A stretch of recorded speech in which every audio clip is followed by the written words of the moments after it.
बहू। रंजना कभी ब्रश नहीं करती थी। उसे कितनी बार उसके माँ बाप ने डांटा, लेकिन उसका कोई असर उस पर होता ही नहीं था, जिस कारण से उसके दांत पीले पीले हो जाते हैं।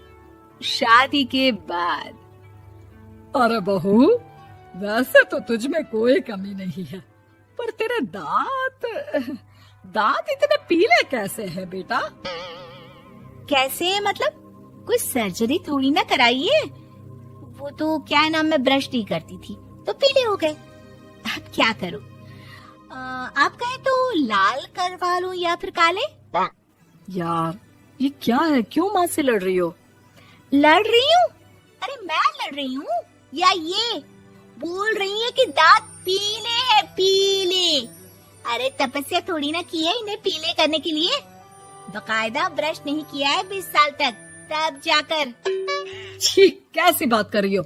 ये उस वक्त तो पीले नहीं थे जब हम लोग तुम्हें देखने आए थे। अरे तब साफ करवा लिया होगा डेंटिस्ट के पास जाकर। अब देखो कैसे पीले पीले लग रहे हैं। रंजना सास की तरफ गुस्से से देखती है। फिर शुरू हो गई पीले पीले पीले। अरे पीले तो तब भी थे जब मेरे हाथ का रसगुल्ला उड़ा उड़ा कर खा रही थी और बोल रही थी, लड़की नहीं गुणों का खजाना दे रहे भाई साहब आप। खैर, अब वो लोग करते भी तो क्या करते, पीले दांत वाली बहू पल्ले पड़ी थी तो झेलना तो था ही। एक दिन कीर्तन में रंजना गाना गा रही थी। अरे कमला बहन, माँ का द्वार है, यहाँ तो सब शुद्ध होकर आते हैं, फिर अपनी बहू को ब्रश भी नहीं करवाती तुम। दूर से पीले पीले दांत भक्ति में बाधा उत्पन्न कर रहे हैं। अरे कोई 2 साल की बच्ची थोड़ी ना लेकर आई हूँ मैं बहू बनाकर। अच्छी खासी लड़की है, अरे कैसे करवाऊं ब्रश? ये तो उसे खुद करना चाहिए ना। अब माँ बाप तो इसके जैसे तैसे निपटा दिए, ये नहीं सोचा कि सास कैसे संभालेगी। सास बहू को लेकर घर आ जाती है, लेकिन सोच लेती है कि अब इसे लेकर कहीं नहीं जाएगी। अगले रोज बहू कहती है, अरे क्या हो गया, मंदिर नहीं जाना क्या? कीर्तन का वक्त हो रहा है। मेरी मधुर वाणी से कान्हा जी जागते हैं और सोते हैं। आप तो जानती है ना उनकी भक्ति में कितना मन लगता है मेरा। वो क्या है ना, तबीयत ठीक नहीं लग रही है मेरी, आराम करूंगी मैं। तबीयत ठीक नहीं लग रही? अभी तो मिथुन के गाने पर नाच रही थी आप, और अब बोल रही है कि तबीयत ठीक नहीं लग रही। अरे भक्ति में मन लगा लो सासू माँ, ऊपर जाना है, क्या मुंह दिखाओगी आप? हाँ? सास को बहू की बात पर गुस्सा आ जाता है। मैं क्या मुंह दिखाऊंगी, इसकी चिंता तो ना कर, समझी?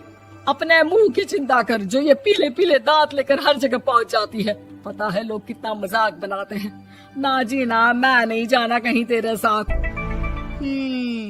तो ये बात है। कोई ना, मत जाओ, मैं अपने कमरे में ही बैठकर भक्ति कर लूंगी। ऊपर वाला दांत थोड़ी ना देखता है, मन देखता है, भावना देखता है। और अरे बस बस, तू सब कुछ दिखा, बस ये सफेद चमकदार दांत ना दिखाना किसी को, है? जा यहाँ से। बहू को सास की बात का कोई फर्क नहीं पड़ता, वो तो जैसी थी वैसी ही रह जाती है। सुबह नहाकर किचन में खाना बनाना, फिर खाना खाना, कीर्तन भजन करना और सो जाना। एक दिन, माँ जी मैं सहेली के घर जा रही हूँ, शाम को लेट आऊंगी। हाँ हाँ तो जाना, मैंने कौन सा तेरी आरती करनी है घर पर बैठकर। रंजना सहेली के घर जाती है, जहाँ वो पार्टी में जाने की तैयारी कर रही होती है। अरे शिखा, कहाँ जाने की तैयारी कर रही है? मैं गलत वक्त पर आ गई क्या?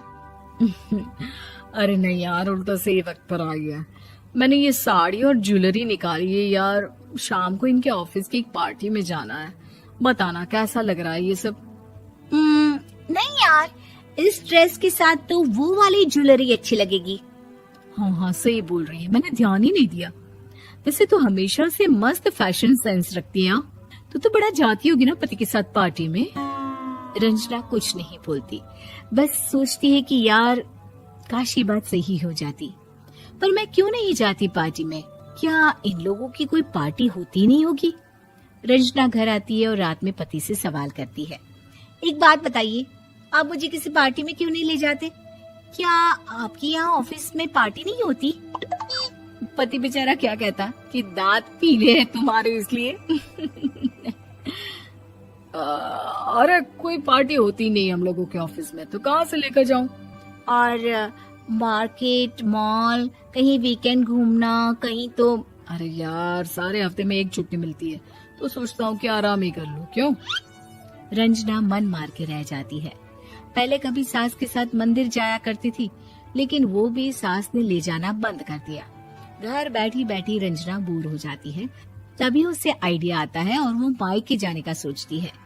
सासू माँ, 2 दिनों के लिए मम्मी के घर जा रही हूँ। अच्छा ठीक है, आराम से जा। और हाँ, माँ से कुछ अच्छी आदत सीख कर आना कि कैसे शरीर के हर भाग की तरह दांतों की सफाई भी जरूरी होती है, समझी? शुरू हो गई ना आप। वो लोग आपकी तरह नहीं है कि छोटी छोटी बात का बतंगड़ बना दे। उन लोगों के लिए मैं मायने रखती हूँ, ना कि मेरे पीले पीले दांत।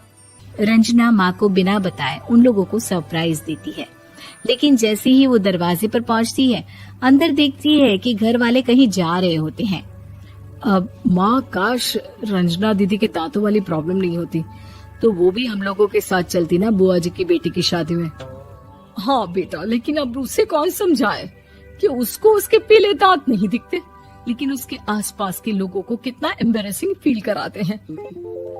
मुझे तो कितनी बार उसके स्कूल की टीचर ने शिकायत की कि उसके साथ कोई लड़की बैठना भी नहीं चाहती, और ना ही कॉलेज में कोई उससे बात करना चाहता था। लेकिन पता नहीं क्यों उसे ये बात समझ में ही नहीं आती। कोई कमी नहीं है उस लड़की में, बस यही कि दांत पीले हैं। वो तो भला हो जीजा जी और उनकी माँ का, जो दीदी को जैसी है वैसे ही रखा हुआ है। रंजना को अपने घर वालों की बात सुनकर बहुत दुख होता है। वो सोचती है कि वो क्या करे, लेकिन फिर वो सीधा डेंटिस्ट के पास जाती है, अपने दांत चमकाती है और कसम खाती है कि वो रोज ब्रश करेगी। अरे क्या हो गया? तुम तो 2 दिनों के लिए गई थी ना, पर कोई ना, अच्छा है, चलो आ गई तो। रंजना सास के सामने आकर खड़ी हो जाती है और पूरी स्माइल करती है, उसके चमकदार दांतों को दिखाती हुई। हैं?